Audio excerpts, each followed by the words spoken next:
All right, I've got another awesome e-bike for you guys today, and this one is an eMoped style that comes in at under $1,000 right now and can climb hills really well. Let's go check out the REVR V5. Just take a look at this bike. It does not look like $1,000 eMoped. To me, this looks closer to like $1,500 to $1,700 worth of bike. This thing looks absolutely awesome. The color scheme is fantastic. It comes with awesome 20-inch, 4-inch wide fat tires. And check out this seat. Talk about comfort for days. And it has pegs built in so you can take a passenger with you. Let's go ahead and let's dive right into the riding portion of this bike because you guys are going to want to check this thing out. It's got some really awesome features, but it's not perfect. But we are talking $999 as of recording this video. Let's go. All right, guys, we are on the REVR V5. This is an eMoped style bike, and we're gonna test out the pedal assist levels real quick. Right now, this is on pedal assist 1, and it's gonna go about 4 miles an hour. Super, super casual. This is not a quick pedal assist right here. Pedal assist level 2 gives us a little bit more boost. We're getting about 7.5 miles an hour. Pedal assist 3, we are up to 11.5 miles an hour. Pedal assist 4, much bigger boost. We are up to 15.5 miles an hour. And pedal assist 5, now according to their website, they said that this should go 20 miles an hour on throttle and 28 on pedal assist. But this is getting up to 19.8 on pedal assist. And then if I do throttle, it's doing the exact same on pedal assist 5. There's only 5 levels of pedal assist on this bike, so that's the max. I have been in contact with the company because I did have an issue where my cadence sensor was not working. They showed me how to reset it, and it's real simple. If you ever have any trouble with items in the menu getting messed up, you just go to P16 on the menu setting and you hold down the minus button for quite a few seconds. You'll see the screen flash, and then that does a factory reset. However, with the factory reset, I would suspect that that would get everything back to what they're claiming. And they do say that the throttle can only go 20, but they do state on their website that 28 miles an hour is the maximum speed, which would indicate to me that's the pedal assist. But as we can see, when I'm pedaling, that is not the case. And I do have to say, the cadence sensor is a little bit slow. It's a little bit laggy. Now, I'm gonna give them a pass on that just because these bikes really aren't meant to be pedaled. This is like a last resort type of thing to pedal these. They're meant to be used with the throttle, and this has a twist throttle built into it. And as far as comfort goes, eMoped style, this bike feels really comfortable. I've ridden several eMoped style bikes, and it's got this nice long cushioned seat here. I'm actually really liking it quite a bit. I do wish that the throttle would go upwards of 28, but you know, they want to stay within the legal limit and not exceed that technically class 3 setting. However, this is currently at a class 2 setting. Maybe in the future, they'll put something out on their website on how to get this to go to a class 3 so your pedal assist could go up to 28. But as of right now, coming from the factory to my house, this is strictly a class 2, so you get 20 miles an hour with pedal assist and 20 miles an hour with throttle. Now, we're going to test the brakes out on this, and traditionally eMoped style bikes are a little bit heavier. This bike, it's really not that bad. And I'll display what the manufacturer claims the weight is on the screen here if it's listed on their website. But this one isn't all that bad, so I think it's going to stop really well. Only thing that has me concerned is that these are only 160 mil rotors, but that hasn't really hindered us in the past on other bikes, so we may be just fine with 160 mil rotors. The brakes on here, I know are high quality. These are Zoom branded brakes. I have personally used these on other bikes that I have owned in the past. They're 2-piston hydraulic calipers, both front and back. So I know these are going to have really good lever pull, and I know that Zoom brakes are reliable. They are a generic brake, but they are one of the best generic brakes out there. Let's go ahead. Let's get this thing up to speed, hopefully up to close to that 20 miles an hour, which we couldn't get to on pedal assist and we couldn't get to on throttle, but we got it up to about 19.8. We're going to try to get it up to its maximum speed that we can get it up to before we hit the stop, and we're going to see how quickly this thing stops. All right, let's go ahead and go in 3, 2, 1, full throttle. Accelerates really well. I got to give him that. And pedal assist says 5. It does accelerate well. There's 20. A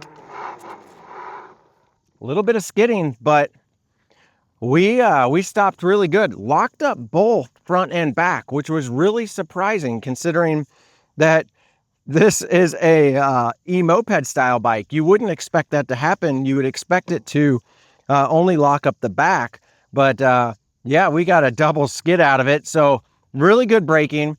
I would say some of my other big fat tire bikes, if you guys have watched this in the past, any of my other reviews, they stop somewhere right around in here.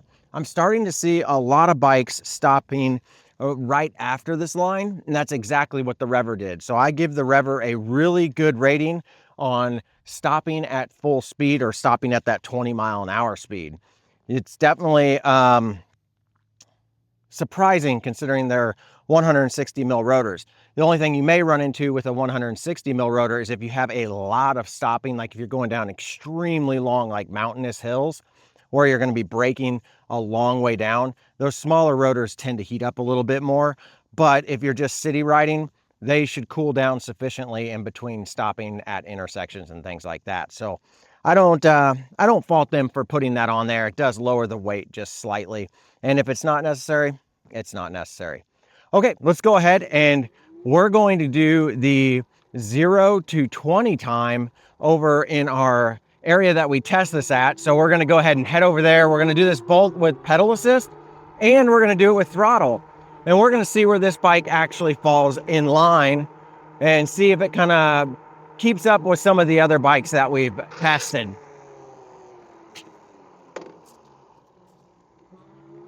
Always remember to put your kickstand up. That always makes for an interesting sound.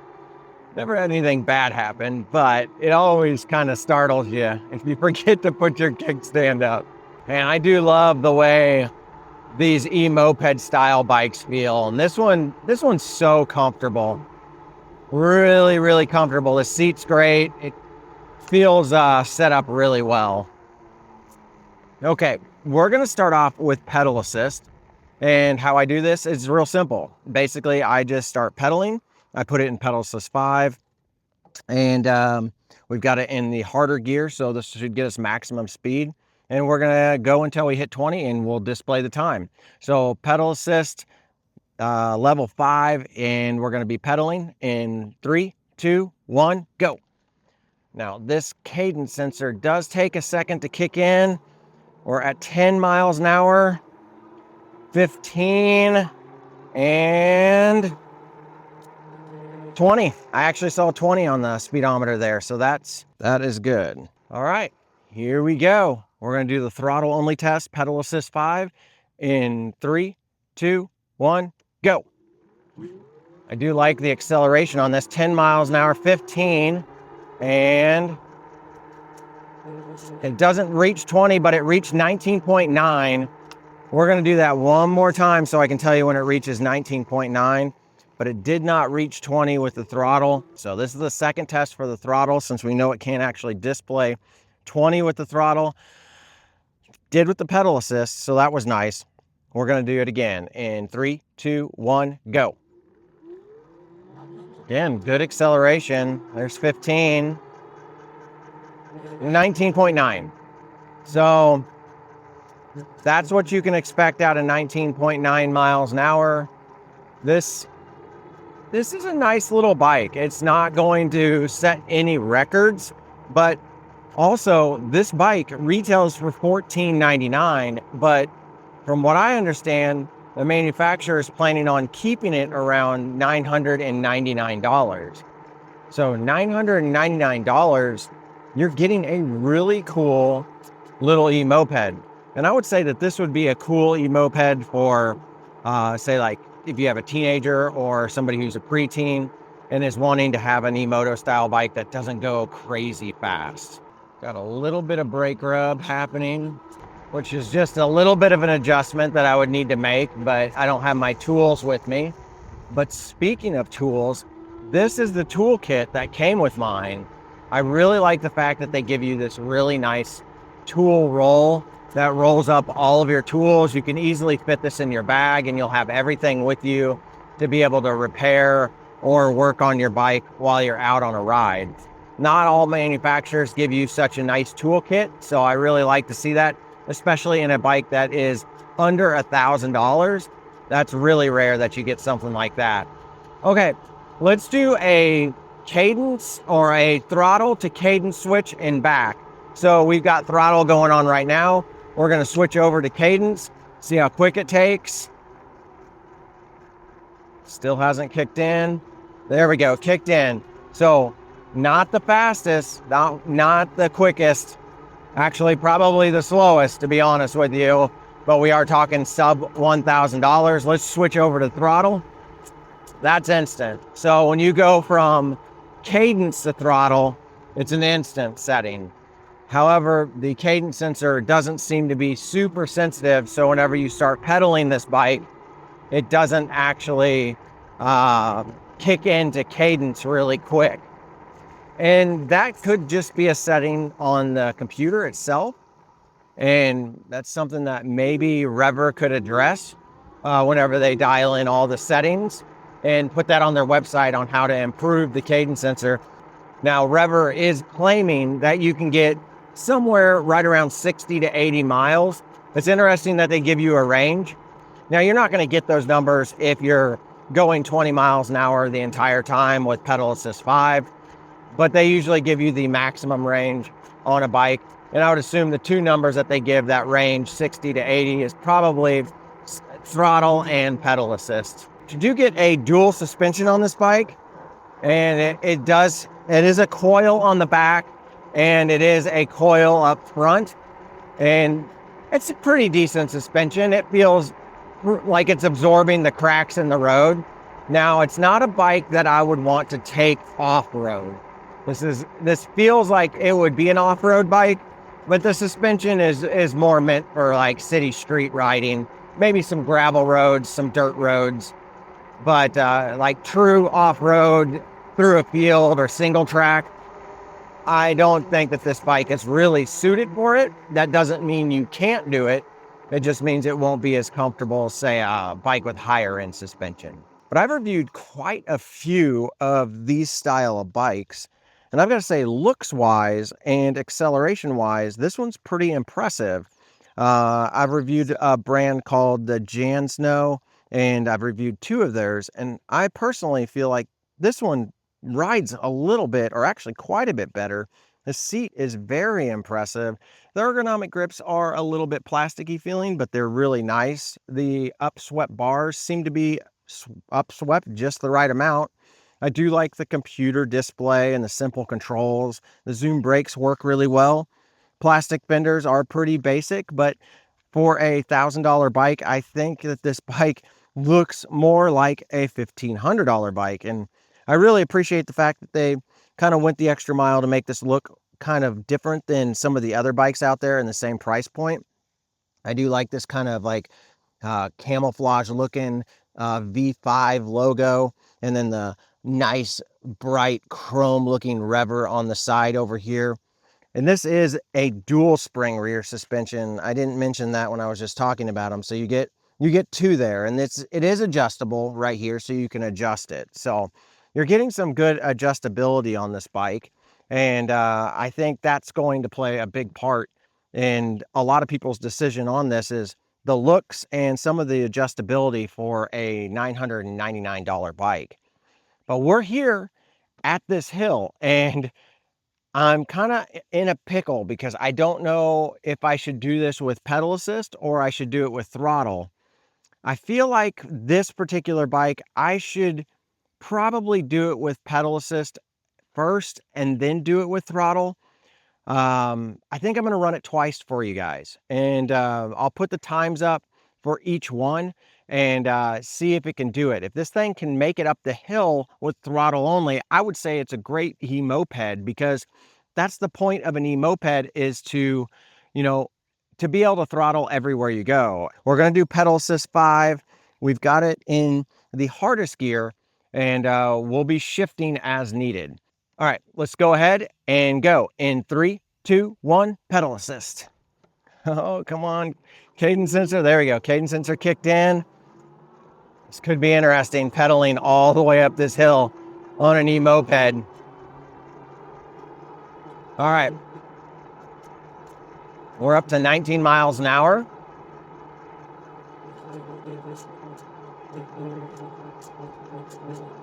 Oh, I did feel a little bit more power kick in there. That was interesting. This thing's holding strong. We are at what I would say is the 19%, or not the 19, the 15%, almost to the 19%. I haven't had to shift yet. Go ahead and give it one shift. 19%. We are dropping, but we're at 13 miles an hour, 12 miles an hour, 12 and a half. Wow. 13. My gosh. Guys, the REVR has some power. That's impressive. Okay, hill climb. All right. Whew. That was impressive. I know a lot of bikes that have 750 watt motors that can't do that in that 10 mile an hour mark that I set for all my hill climbing. 12.5 was the lowest that I saw. I'm actually pretty shocked. I'm actually pretty shocked by that, because I did not think it was going to be that easy to get up the hill pedaling. I was worried that I was going to have to do a lot of shifting. I only shifted from gear 7 to gear 5. Okay, let's go ahead. Let's head back to the house.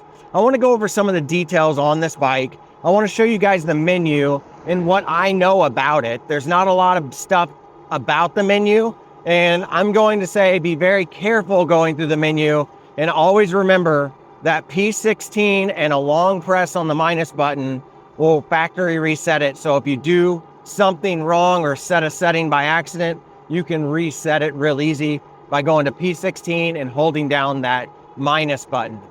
But we'll go ahead and we'll go over all the details on this bike back at the garage, and yeah, kind of see what I think of this bike overall. Let's go back. So that was the ride portion of the REVR V5. This bike is super cool. I can't believe it comes in at right around 999 bucks as of recording this. Now the full retail is listed around $1,500, but after talking with REVR, I don't know that they plan on going back up to that price. I'm pretty sure that they are set to keep this bike right around the $1,000 price point. And if they do that, they're competing with some other brands out there like the Jansno X5 and X70 that really don't perform as well as what this REVR V5 does. So at $1,000 I think that this thing is an absolute steal. So let's take a more in-depth look at the details on this bike. Check out this paint job and the graphics on it. I think they did a really good job of styling this bike. You get this super nice long seat that is comfortable enough for 1 or 2 people. It does come with these flip down pegs right here. So if you're riding with 2 people, you can put the pegs down. If you're riding with 1, you can simply flip them up. The simple frame design makes this bike look sleek and light. This tube framing just, I think, looks so cool on these style of bikes. You do get a massive 20 amp hour battery that can be removed and charged on or off the bike. You do get this awesome motorcycle style front suspension that does help smooth out the ride.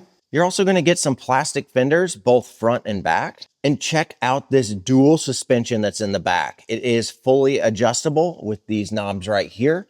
So you can basically dial it into your rider weight.